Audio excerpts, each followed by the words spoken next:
legislator intended. This is hard labor. This is much more akin to jail. What community service is supervised by guards, and you're transported by guards. And even Judge Nicholson glosses over that in her opinion, where she calls me a liar.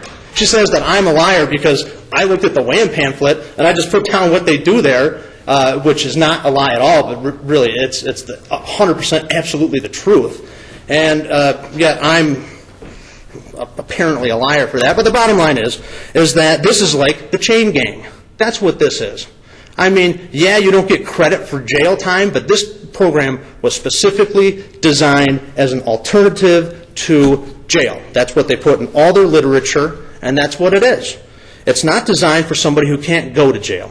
And what it is, it's not community service. In my opinion, it's jail. Because if you have guards walking around watching every little thing you do, that's jail. If one little screw up and you're out of there, and then you've got to go face the music in front of a judge who will tell you that she'll put you in jail for it, even though we know that she can't. But unfortunately, 99% of the kids out there don't have me or Jim Williams or Rick Levitt or anybody that actually cares about helping people out. They don't have that.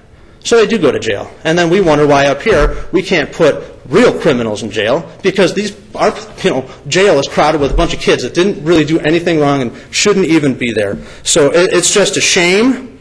This is not community service. The lower court has, in the original opinion that you wrote, Your Honor, you were very specific.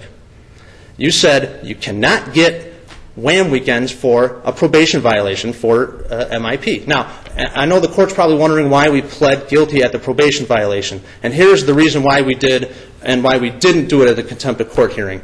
As Your Honor is aware, the burden of proof is very low for a probation violation.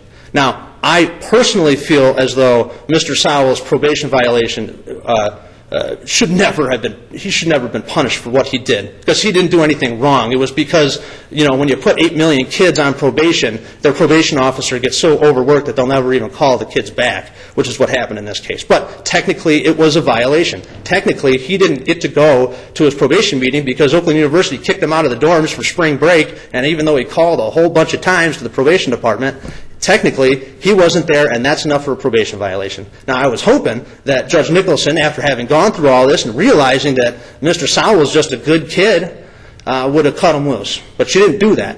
She allowed, number one, the probation department issues their little pre-sentence report thing and recommends 8 days in jail or 8 WWAM days. So right there off the bat, they're asking for an illegal sentence. And then Judge Nicholson tells them. And then I object to it, and then she lets us have it about her opinion of the truth of WWAM, which is not the truth. The truth is, it is jail, you've got guards there, and it's the chain gang. It is what Judge Astorian calls hard labor.